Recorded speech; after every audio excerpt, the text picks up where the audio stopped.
Šiandien šią diskusiją moderuoju aš, Edita Tiknė, psichologė, psichoterapeutė, esu Vilniaus universiteto ir Lietuvos grupinės analizės draugijos programos grupių analizė absolventė bei Lietuvos grupinės analizės draugijos viceprezidentė.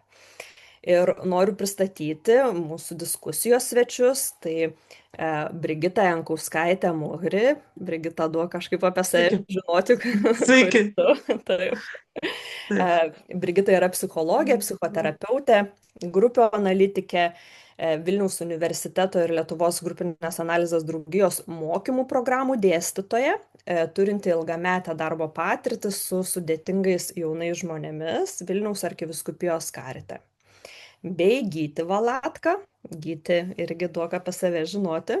Sveiki, labas vakaras, gera visus matyti. Taip. Gytis yra Vilniaus universiteto ir Lietuvos grupinės analizės draugijos programos darbą su suaugusiųjų grupėmis organizacijose absolventas. Jis veda patyriminius žygius ir savo praktikoje dirba su suaugusių ir jaunų žmonių grupėmis švietimo ir sistemos kontekste, bei veda seminarus apie nesmurtinį bendravimą ir taiko jo principus darbe. Tai labai smagu yra ir kažkaip pamatyti, kad mes visi trys šiandien, kurie esame šitoj diskusijų grupėje, kartu dirbam su sudėtingu jaunimu, kas labai siejasi tiek su šiandienos kūriniu, todėl bus labai įdomu pasidalinti įžvalgomis ir sąsajomis su praktiniu darbu. Tai aš noriu, žinot, taip galvojau, kad šiandien norėčiau gal tą diskusiją taip pradėti truputėlį tokiu teoriniu intarpu, pasižiūrėjau, jis truks neilgai, apie kokias 6-7 minutės, nes ruošiantis šitai diskusijai radau, kad tikrai yra ne vienas straipsnis analizuojantis Viljamo Goldingo kūrinį, būtent per tokią psichodinaminę perspektyvą.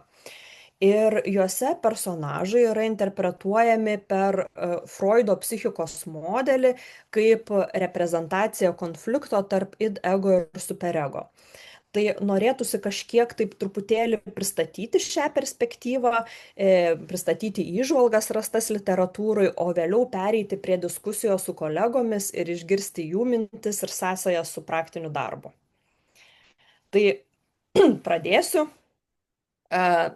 Būtent psichodinaminis požiūris į mūsų valdovą leidžia pamatyti šį kūrinį kaip tokią savotišką kaip psichikos laboratoriją, kurioje grupės procesai atidengia giliausius žmogaus vidinius impulsus. Ir salos situacija yra įdomi tuo, kad ji pašalina tokias visas išorinės struktūras, kurios paprastai gyvenime palaiko tvarką. Ar ne? Vaikai patenka į salą, kurioje nėra jokių išorinių struktūrų, jas reikia susikurti patiems.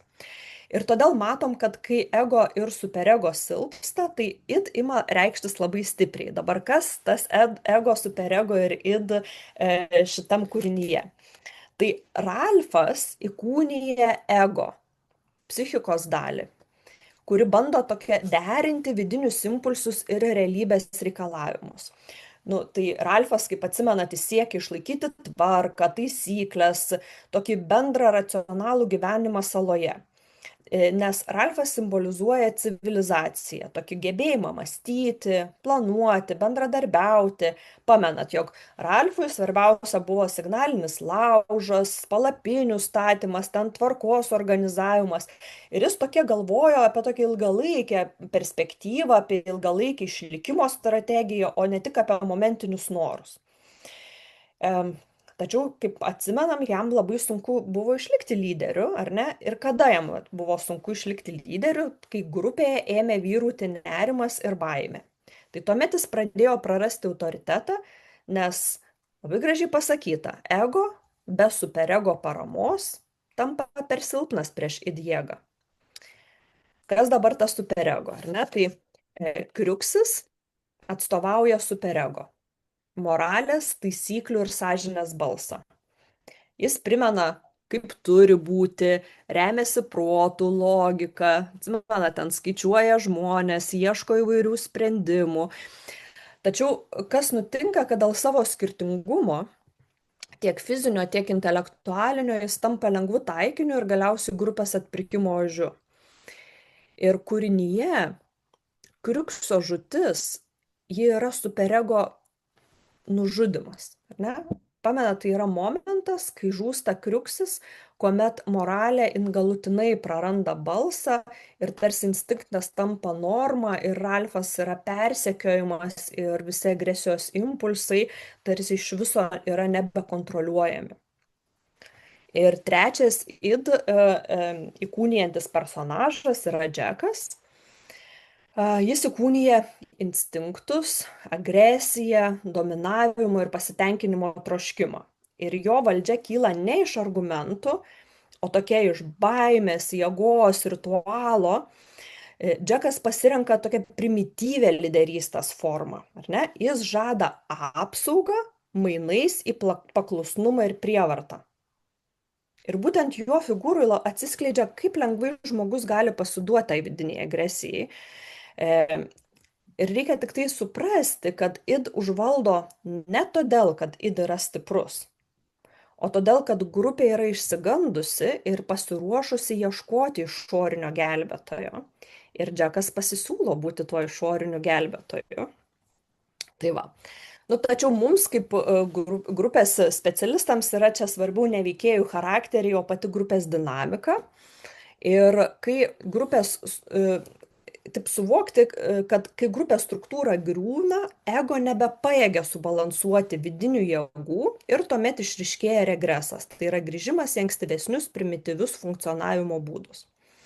Iš psichodinaminės grupių teorijos perspektyvos mes matom, kad hierarchija, baimė, atpirkimo ožiai, jie nėra atsitiktiniai tokie reiškiniai. Tai yra natūralios gynybos prieš kolektyvinį nerimą. Kaip rašė Bijonas, grupė tada užuodi dirbusi su realybė, ima veikti pagal bazinės prielaidas, pasiduoda kovai, bėgimui ir priklausomybei nuo lyderio. Lyderis tokiu atveju tampa tokia simbolinė tėvo figūra, galinčia sutelkti, bet kartu ir pavergti galinti. O baimė, kuri tvyro Goldingo saloje, yra ne tik išorinio žvėries, bet ir tokio vidinio blogio baimė. Tos žmogaus dalies, kurią sunku yra pripažinti. Kad šio nerimo nereiktų jausti, grupė projektuoja jį į kitą ir taip atsiranda žvėris, o kartu ir atpirkimo ožiai.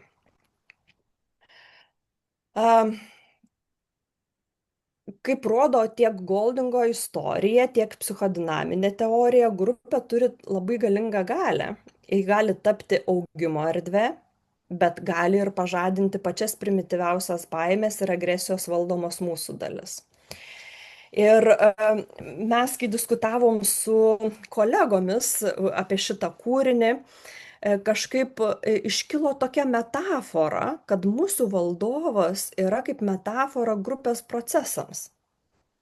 Kad šita istorija gali būti skaitoma taip, lyg mes matytumėm psichoterapinę grupę be terapeuto. Ar ne? Arba be terapeuto, kuris atlieka savo terapinę funkciją.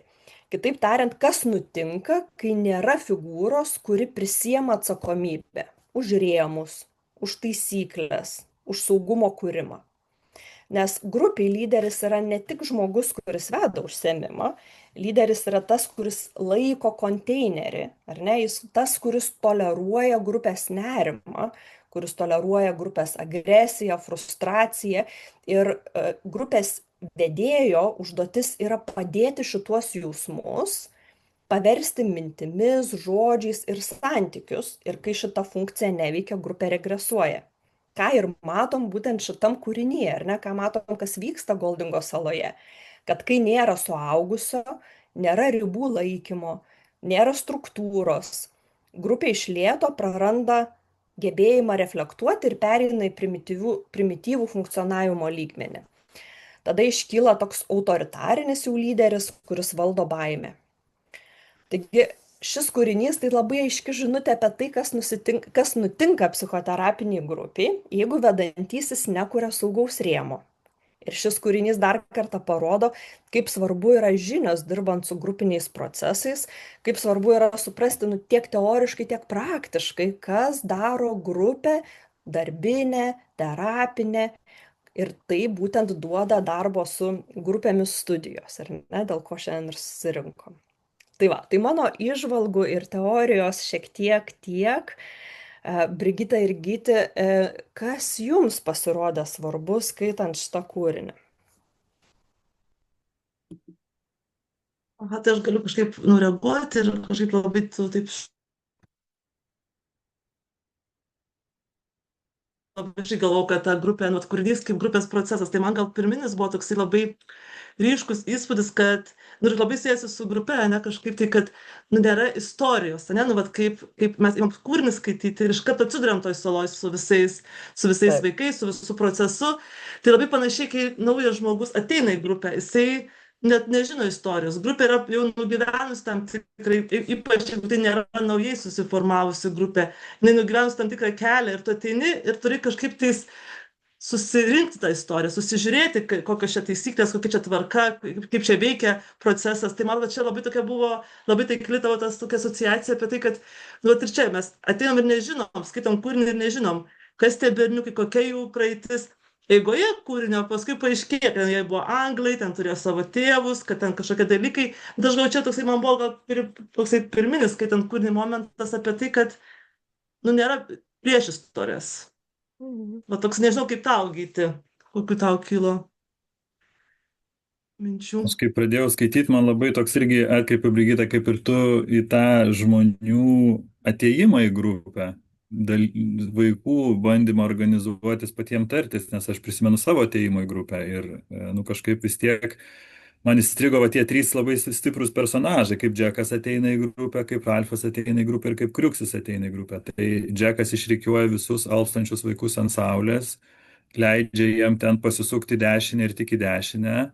Ralfas paima kiaukutą ir sako, aš dabar pūsiu ir mes turėsim struktūrą, ten kalbam po vieną, o Kriuksis prieina ir prie berniuko ir sako, o koks tavo vardas? Ir tada, nu, va, tas, man atrodo, grupė ir pradeda laikytis iš pradžių ant struktūros, ant kiaukuto, ant ribų. Ir čia Goldingas labai, nu, taip gražiai aprašo, kad jie ir sėdi trikampiu, ir tos vietos yra išsėdėtos, žolė ištripta, medžiai nutrinti. O Kriuksis vis dar visų klausinėja, kokie tavo vardai. Tai man atrodo, nu, toks labai, labai paralelė man su mūsų ir studijom ir apskritai visų darbų su grupėm, nuo ko prasideda darbas su grupėm. Mhm.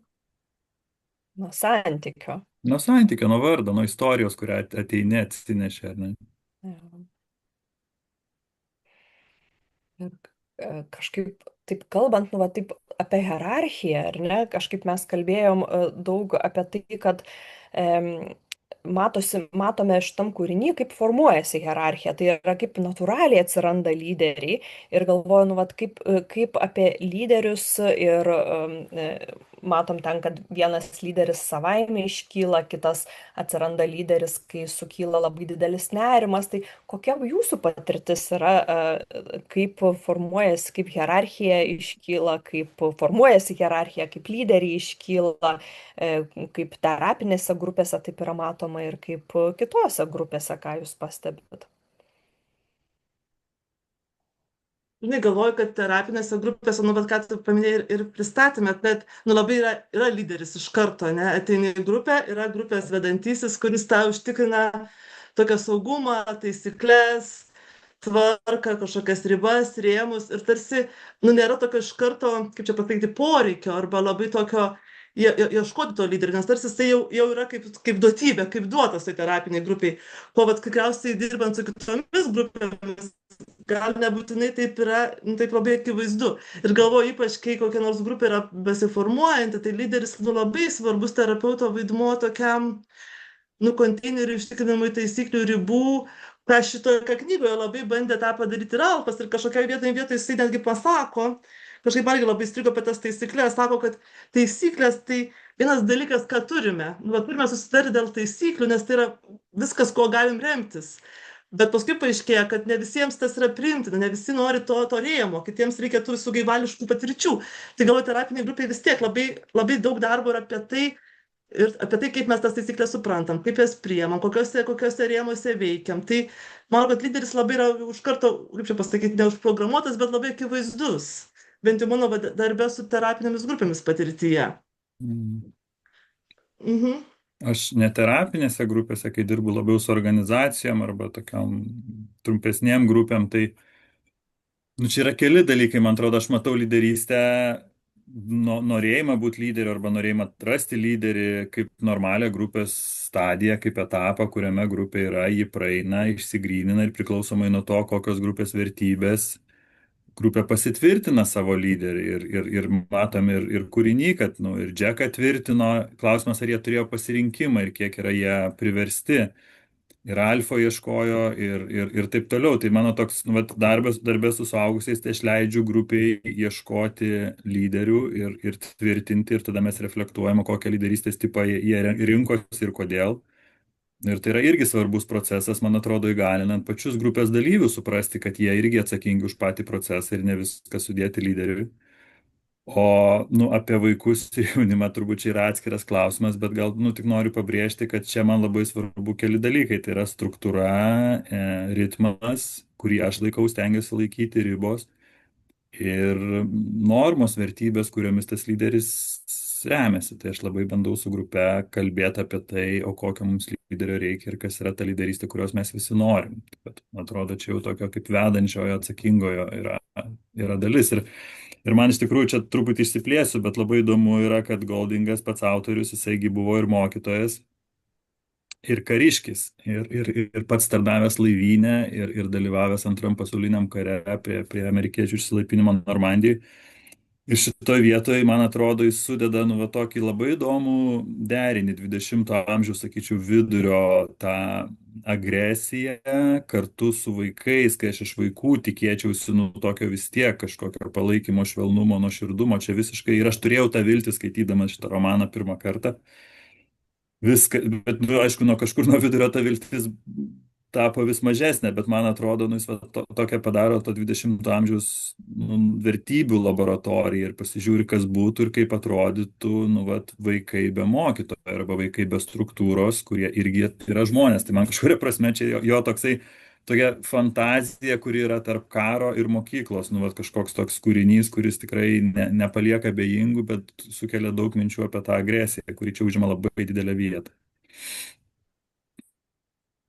Žinai, dabar tu sakai, aš kažkaip apie tą viltį pagalvojau, ne, nu, vat grupinė terapija ir apskritai, nu, vat kažkaip tai tos vilties ir kažkaip buvo toksai, nu, tokios duodama, ne, kaip čia per tokį kūrinį galima išvelgti per Ralfo tokį norą, žinai, tą ugnį kūrenti, tą turėti tą dūmą, kad tokia kaip viltį, kad kažkas, nu, vat, ateis pokytis, kad kažkokia tai kokybiškai kitaip pradėsim kažkaip tvarkytis, ne, tai aš galvoju, nu, vat, ir dar prisimenu, buvo ir epizodas toksai apie tai, kad dar duoda grupė, buvo toksai kaip apie tos mažiukus ten buvo rašoma, kai ten kažkaip vienas labai pradėjo verkti. Nu, kažkaip jam labai graudu pasidarė dėl savo, tikriausiai, būsenos, situacijos.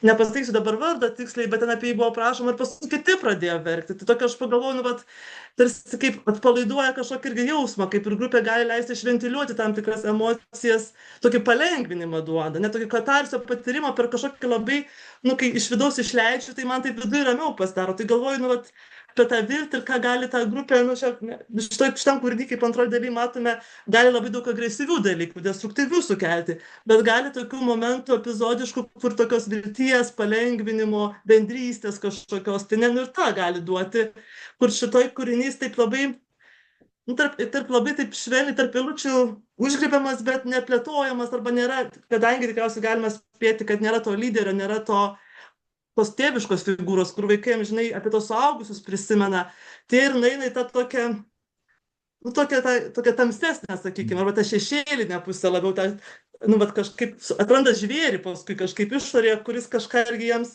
reiškia ir duoda. Tai taip, dar kažkokią apie tą, bet vilties momentą, žinai, pagalvojau, kai tu apie tai pradėjai kalbėti. Jo, ir man ta viltis šitam kūrinį tokia buvo, žinai, viduj, kuri yra žymiai sunkesnė, nu, ta prasme, kad reikia patiems organizuoti, kurianti laužą, daryti dalykus nuolatos ir man atrodo, jiems tai sunkiai sekasi būti struktūroje ir ta viltis galbūt kažkur iš išorės yra, kažkur ten, kad ateis išgelbės paprastuoju būdu ir taip toliau, kuri irgi paskui dingsta iš pasakojimo ir tada prasideda tas nu, žvėries medžioklė, tačiau turbūt atskira tema.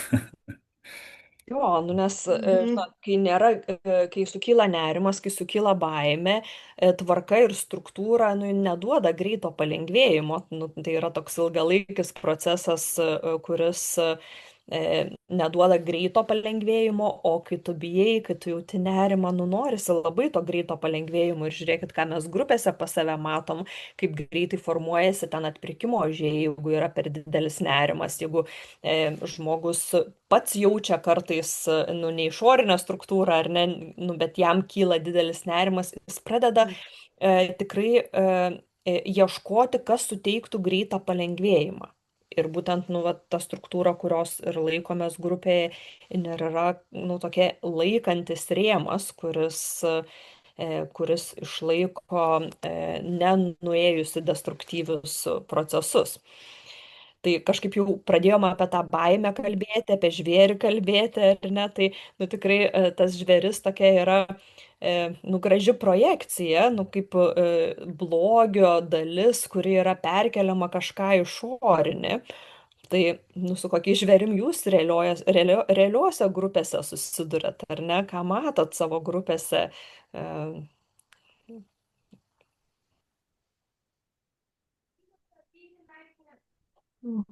Apie baimę, apie nerimą, ar ne, apie ieškojimą, kas palengvintų kažkaip tą kančią.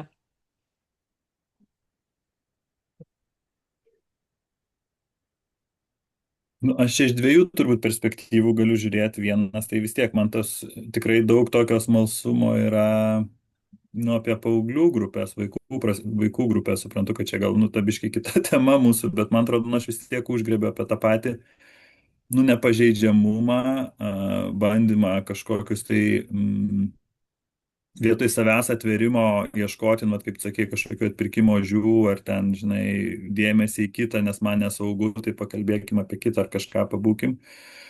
Ir čia aš tikrai, nu, tikrai kartais sunkiai dirbu su grupe ir man patinka dirbti su grupe neformaliam settingė, nu, nebūtinai kažkur mokyklo ar kažkur, bet aš stengiuosi vestis ar į žygius, ar tai būtų jaunuolio, ar net suaugusių grupė, nes mes ten turim erdvę būti savim ir tada labai daug galim įdėti dėmesio į procesą ir stebėti apie tai, kodėl aš esu nepažeidžiamas, kodėl man sunku atsiverti ir suteikti tam erdvės ir tada grįžti į tokį žingsnį ir aš tada jau moderuoju į tokį žingsnį, kad to pažeidžiamumo būtų, nes kitu atveju, nu, aš matau patyčių pavojų, nu, tą, ką mes sakom apie atpirkimo ožio vienas, kuris pasiema grupės nerimą, nes, nu, aš turiu to matymo, kad, nu, Lietuva visgi yra pirmoje vietoje pagal patyčias Europoje ir mes turim ką veikti su tuo atvirumu, nuoširdumu, pažeidžiamumu ir jo galima mokytis. Tai aš, kaip laikydamas tą kiaukutą savo rankose, jaučiu atsakomybę sėdėti ant tų medžių, trint užpakaliais žolę ir medžius ir bandant kažką pasakyti apie save ir kaip tas kriuksis pradedam nuo koks tavo vardas šalia to, kuris sėdi. Nes aš,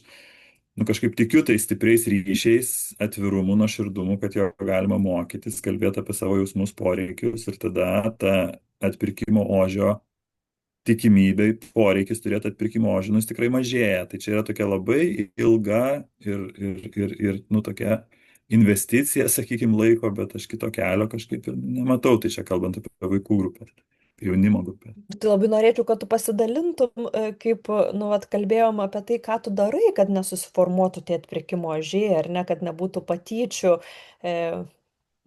Man labai kažkaip taip jautru ir gražu pasirodė. Nu, tai aš kaip ir minėjau, tai mano tikslas yra išsivesti juos iš tarimo erdvės į buvimo erdvę, ten, kur mes galim būti, sustoti.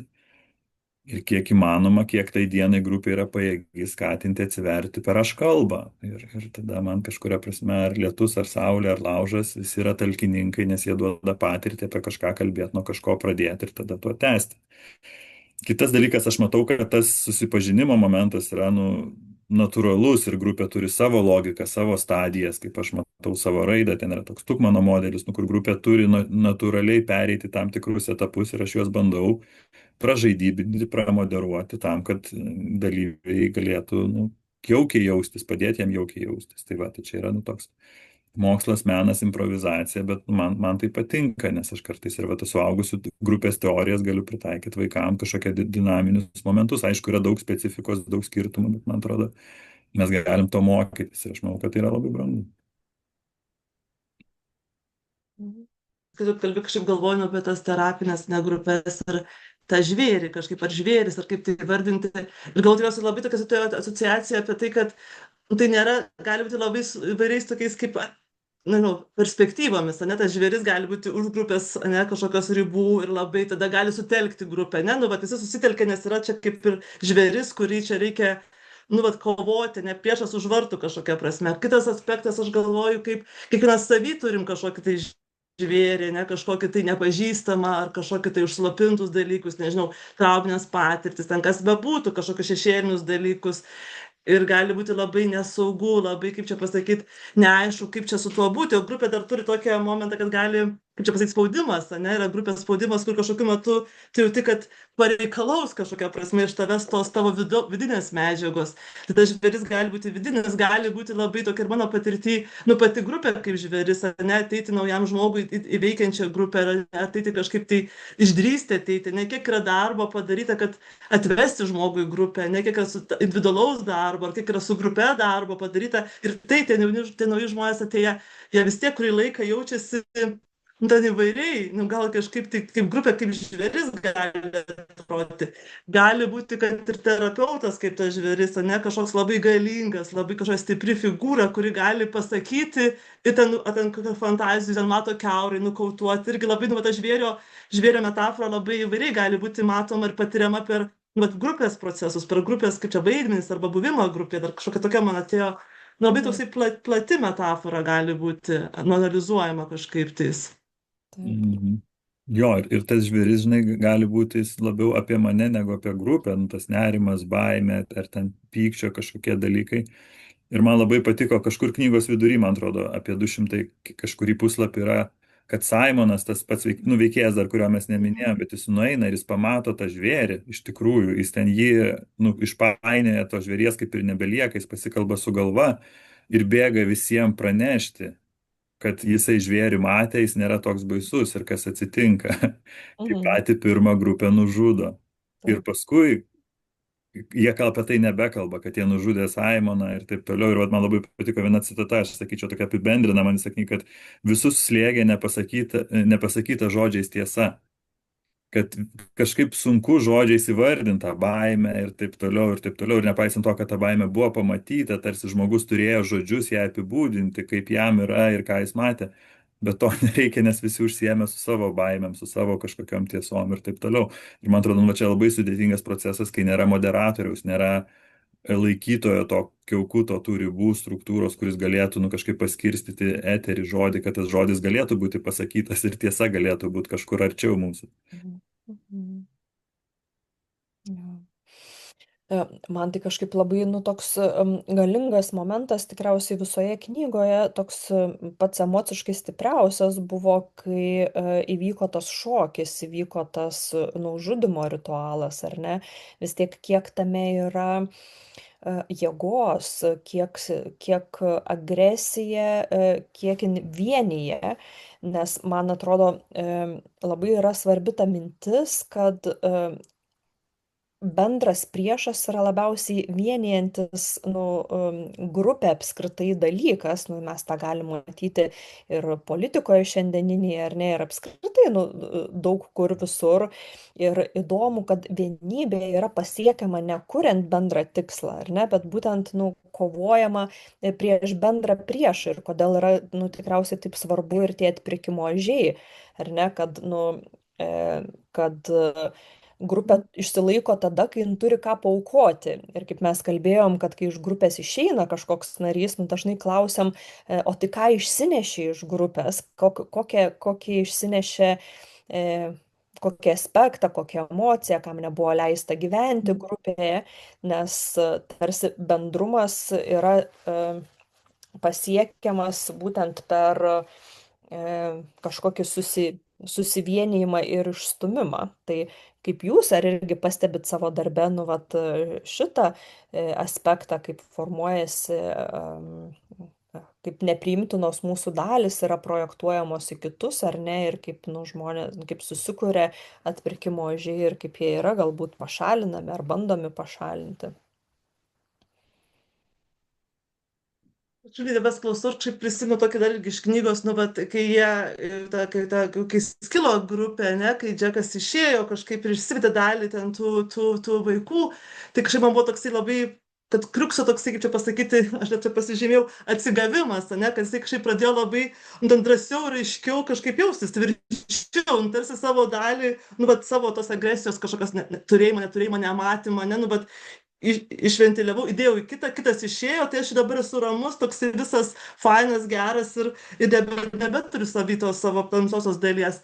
Ir aš galvoju, gal su grupėmis kartais, arba su nariais grupėse, nu, vat pavojus ar nepavojus, kaip tai vardinti, nu, aš esu gal patyrus, kai labai stipriai norima, kad kitas dirbtų, ne, kažkokia prasme, kad grupės narys, tai gal labai ima visi analizuoti vieną, labai kažkaip nori būti tokie švelnus ir pūkuoti, bet vat kitas, nu, padirbkime ir spręskime jo problemą, tam pataisykime jo kažkokius dalykus ir tada tarsi visi čia susimotyvavę vyksta darbas čia apie kitą ir kitas dirba ir visą grupę. Ir aš galvoju, nu, vat, kai nėra to terapeuto arba kai nėra kažkokio lyderio, ne, to saugaus asmens, kuris, kaip čia pasakyti, atvertų, ne, atgręžtų atgal, kad tai okei, galima apie kitą dirbti, bet kodėl aš nedrįstu pažiūrėti, kaip kažkaip Gytis sakė pradžioj, į savo tos kažkokius šešėlinius dalykus. Tai čia yra pavojus labai tą kitą nueiti. Man kad čia vat, labai terapinė grupė yra toksai, nu, bet irgi, kaip sakant, nežinau, kai tas to lyderio ar nėra, arba kai jisai toksai kažkaip netlieka savo gal pilnai funkcijos, bet yra pavojus labai tą kitą žurnalizuoti, kad, nu, nuo savęs nueiti, nuo savo kažkokių tai dalykų, nes apie mane nereikia, bet aš labai fainai atrodau, gražus, pūkuotas, o kitas tegu čia tą vargą vargsta. Tai čia toksai man būna tokiam patyrime, tai, nu, vat yra tokiam sunku patyrimą, kai labai stiprus pasidaro kaip čia pasakyti, agresyvus grupės narys arba nori labai stipriai ant terapeuto, nu, kaip čia pasakyti, kaip, nežinau, sugriauti ir sunaikinti tą agresiją. Tai buvo tokių jausmų, kad tarsi gali taip supykti, kad nori išsivesti dalį grupės, nu, tokių fantazijų išsako, kad nori išsivesti su savim, va, dalį grupės. Ir manau, kad mes ir kalbėjom, va, su jumis, su Gyčiu ir su tavimi, Edita, kad tas brandi, nebrandi grupė, ne, kiek gali ta brandi grupė tada kažkaip tai kalbėtis ir tyrinėti, kas čia vyksta, kas čia sutiko, kad staiga, nu, vat, kažkoks kelimas vyksta, arba kad staiga mes dirbam apie vieną narį, o vat gal nebrandžioji grupė, nu, gali daug daugiau tos gynybos ir noro labai kažkaip tą atrasti, atpirkimo ožį, kad tą nusiraminimą kažkaip patirtume, tą tokį palengvėjimą kažkokią prasme. O taip aš gal susiduriu, žinai, per tokią pati prizmę. savaime gali labiau daugiau sutalpinti. Taip. Čia, Edita, noriu dar pakomentuoti, kad pamiršai vieną labai svarbų dalyką ir man atrodo, čia Goldingo genijus kažkaip pasireiškia, bent jau man, va, ta stiprumas, kad prieš ritualus jie persidažo veidus.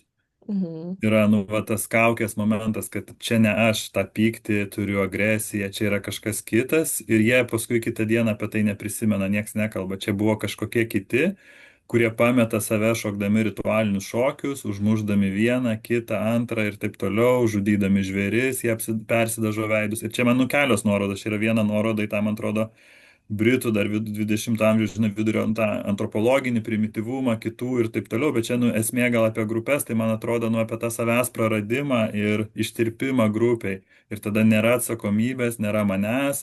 Ir, žinai, vat, su paaugliais, nežinau, Brigita, tu kai dirbi, čia ne aš, kas nors nutinka, čia ne aš, čia ne apie mane, ne, nu, koks skirtumas apie ką, bet, nu, čia manęs nebuvo, ne, ir va, tas toks ištirpimas gali būti, kad ir suaugusių grupėse toks, nu, yra, kur sunku prisimti atsakomybę už savo kažkokius ir sunkius jausmus ir taip toliau, ir tada juos įvardinti, ir tada su tuo būti, kažkas, vat, kaip sakė, turi talpinti, o jeigu neištalpina, nu, žodžiu, apie tai man irgi yra, va, tas rituališkumas ir ištirpimas yra svarbus ir labai gražiai čia pavaizduoti. Nu, taip, estetiškai nemaloniai, bet taikliai, sakyčiau, toj knygai. Dabar sakai apie tas kaukes ir kitos veidus. Aš žinau, kad knygai labai daug jie ieško to, ne, to objekto, ne, arba to konteinerio kažkokia prasme, tai ten žvėris išoriai, tai ten tą kaukę pasidaro, to šerno, kur tenais tokia, vat, nu, vis ieško to nuraminimo ir to kažkokio, kas jiems palengvintų kažkaip, nes vat savyje atsigręžti save arba kažkaip savyje atrasti tos jėgos.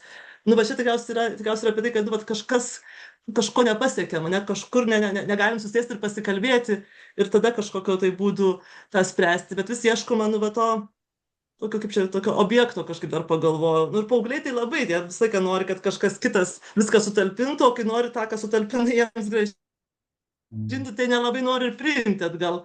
Su tave suprojektuoja ir tu nešiokis ten juos, jų baimės, agresiją, pyktį ir visus kitus dalykus. O kai yra siekis, nu, man patirti kažkaip pasikalbėti ir tarsi, kad, nu, sukramdinant, suvirškini ir nori gražinti atgal, nu, tai nelabai, ne visada labai linkia, kaip čia, prisimti tą savo dalį išprojektuotą, dar toksai kažkoks tai būna momentas. Jaučiu, kad grupėse nusai ilgas procesas, kad savo dalis pamatyti, neišsigąsti, žiūrėti, kažkaip tyrinėti. Tai čia toksai, nu, kaip sakant, nemažas darbas grupėse.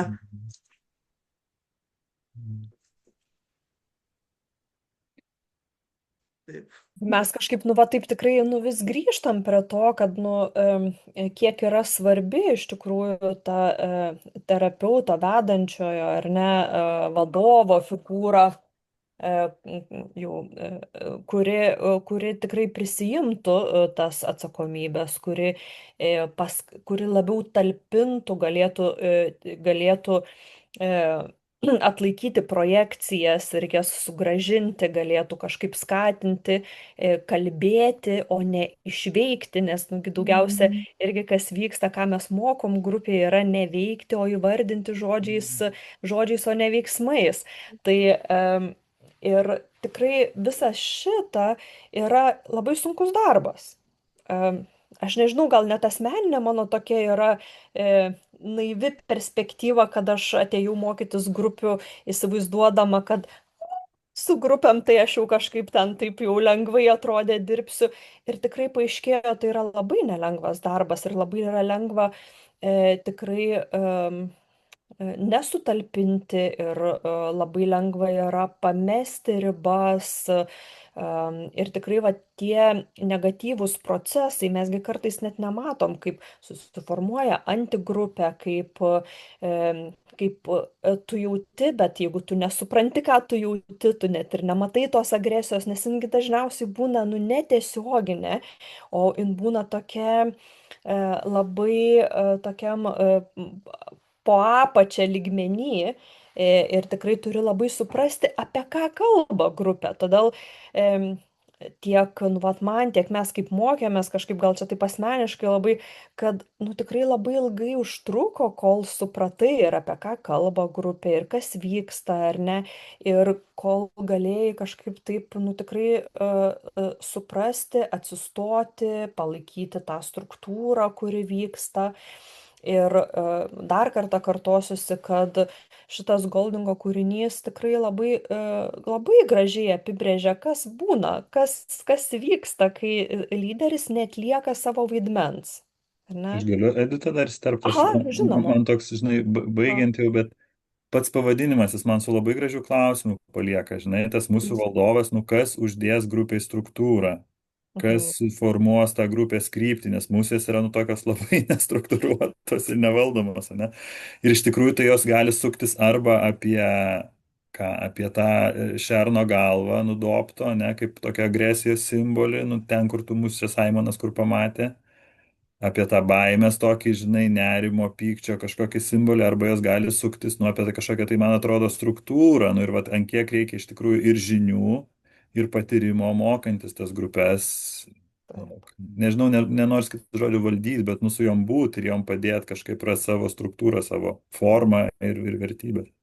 Ir suprasti jų vykstančius procesus. Logika, tai va, kadangi mūsų laikas baigėsi, tai prieš susiskirstant į mažasias diskusijų grupės, tai noriu dar kartą priminti, kad vyksta atranka į psichodinaminės grupių psichoterapijos programą bei darbo su suaugusiųjų grupėmis organizacijose mokymo programa, kurioje šitose programuose iš tikrųjų ir mokoma, kaip suprasti ir kaip dirbti su terapinėmis bei suaugusiųjų grupėmis. Ir visa informacija yra puslapyje psichoterapijos mokymas LT, kvietime pačiam apačioje buvo šita nuoroda įdėta. Ten yra ir video įrašas pristatantis programą. Tai kviečiam, kas dar nesimokot, prisijungti, jeigu domina darbas su grupėmis. Jo, o dabar kviečiu tęsti diskusiją grupelėse mažosiose.